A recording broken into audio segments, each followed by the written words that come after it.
Right, guys, it's temperature's dropped a little bit now. Here, it's only about 27, something like that. So it's like very comfortable now. Thank God. Um, so what I want to do now is just try and explain what I think. It's just my opinion of how damaging um, political correctness is and wokeism, things like that. Um, because we don't really have it here in Bulgaria much. I think they have a little bit, and you'd always get copycat stuff knocking about, but there's not. It's not alive and kicking here. Now, why do I think it's so damaging? Well, it confuses people, right, and it sends out messages as well. When you start giving certain groups preferences and promoting certain ideologies, which can be unopposed. You're not allowed to oppose things or disagree with them. That's kind of wokeness rather than political correctness. Now, with political correctness, that's also sending messages out to to certain groups and factions, and what it does is it takes up a lot of time and wastes a lot of time when you should be thinking about what about the food supply, what about the potholes in the road, useful things to think about, rather than political correctness. It takes up enormous amounts of time, and and it's also um, damaging to the in the case of the UK, it's very damaging to the indigenous population because it also breeds self-loathing, and and they're bringing up things from the past and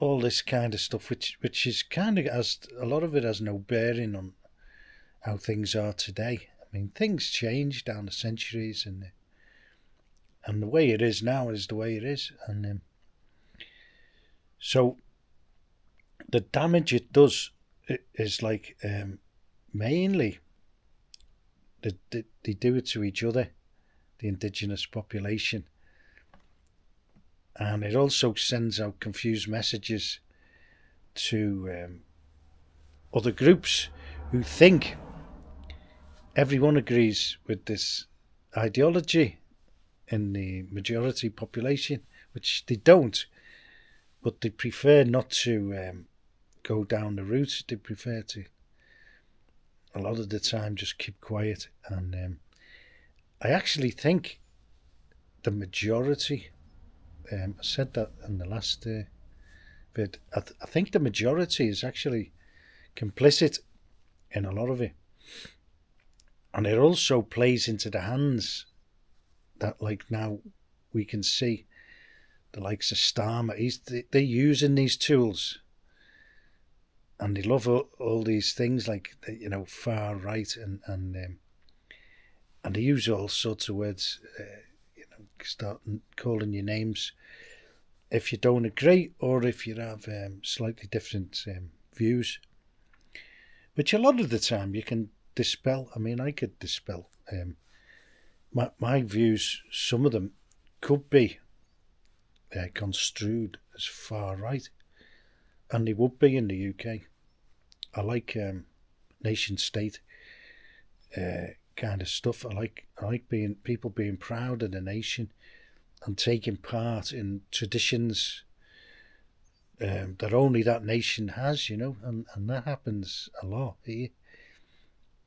And I like that kind of stuff. So that would be construed as far right nationalist, but I like different nationalities, um, and I like going visiting them, and I live amongst one such nationality here who are okay with my certain type of immigration, and I toe the line. I haven't formed any enclaves or anything like that. I live amongst the people. Hopefully, contribute. Well, I pay me bills and taxes and everything, and stop the population declining by one. If there's a worry there, which I don't think it's been a problem here, really. It has to some people. It depends how you look at it, but I don't think it's as big a problem as population increase in the case of the UK, and kind of uncontrolled population increase, especially people who don't contribute.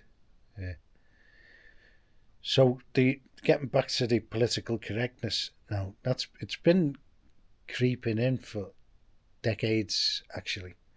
I remember when it started, and they went a bit crazy on, bar black sheep, and you can't call a blackboard, and you can't call somebody crippled. Certain words they picked out like that, and say, can't say that. Got to be disabled or something like that, or which is all the same stuff. And a lot of the words that they replaced don't really mean what they're describing, and it's just done as an exercise.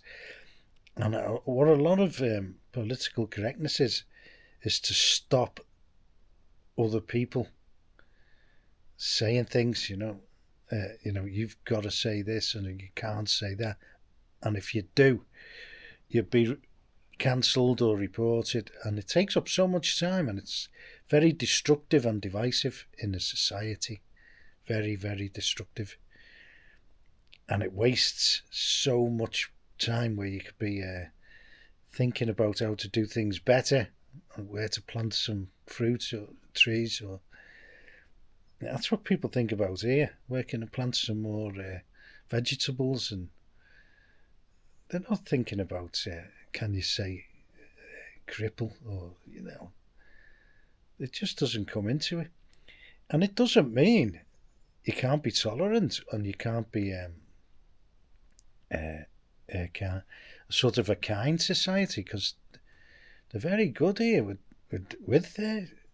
shall we say, disabled people. They look after them, and they're looked after in not in some. They don't lock them away somewhere. There's quite a few around here, and they take part in society. And when I was doing a lot of renovations, I used to employ one guy, and the state looks after them as well. He used to he had more money than anybody. This guy, he was mentally a bit retarded. I mean, I suppose that's meant, another politically correct term. But that's that's what he was when I was a lad, and that's not being kind of derogatory. I mean, that's what he was in old money. But he took part, and he was a paid member of my team, Hellion, and he's still knocking about now. His dad died, and a lot of the people that were in that squad on this house, actually, I'll say a lot of the people, a few of them have passed away. One of them passed away very shortly after we did all the drainage works. Anyway, that's So that's what I think about political correctness, and I think it's a major part of um, of the decline and the position and the mess that the UK is in at the moment. You know, you can't question things like, what's that mast over there? What's it doing? And what's the safety data sheet on it? And who's tested it? And all that. And they don't allow you to ask because they know it's wrong. As soon as you're prohibited to talk about anything, you know straight away that it's either dangerous or it hasn't been tested or whatever. But you're not allowed to discuss things like that. You're not allowed. You weren't allowed to discuss, certain medicines. You still not. You still aren't. Many medicines actually, and diagnostic methods and things like that. And as soon as you're not allowed to talk about it, and now you're not allowed to talk about really immigration or certain ideologies, not religions, ideologies. You're not allowed to talk about them, and that's damaging. And it also sends a message to those ideologies that, like, the nation is not allowed to oppose you, and you'll be given a free pass, anything you want to do. And it doesn't happen in a lot of societies, and even very, very harmonious societies. I'm kind of doing a little study on Mauritius because it might be a plan C. If this is plan B, that might be plan C. And that is a very harmonious, multicultural society. It is an actual multicultural society, but they don't have disruptive factions in there, by the look of it. But that proves that it can happen, and it also proves that, like, I'm not against it, because I'm thinking of going there, either temporary or permanent. If things should change here, I don't think they will. To a point where I've got to go there, but it might. I'm looking at it now as a destination, a break destination, to break the year up. And I've always really wanted to go there. So anyway, that's what I think about political correctness. I think it's almost the biggest factor in the UK. And another thing you're not allowed to talk about really is climate. You're not allowed to kind of question any of that. I mean, well, my opinion on that is climate has changed, and it always has. That's my opinion. It always has done. Has it changed because of X, Y, and Z? Probably no. But it has changed, definitely. They used to have fairs and stuff on the Thames in the 1800s, on the Thames in the winter, on the ice. That doesn't happen now, does it? And even the weather's changed here since I started coming 20 years ago. The winters aren't so cold. I don't think the summers have changed much, but they've shifted a month and a half down.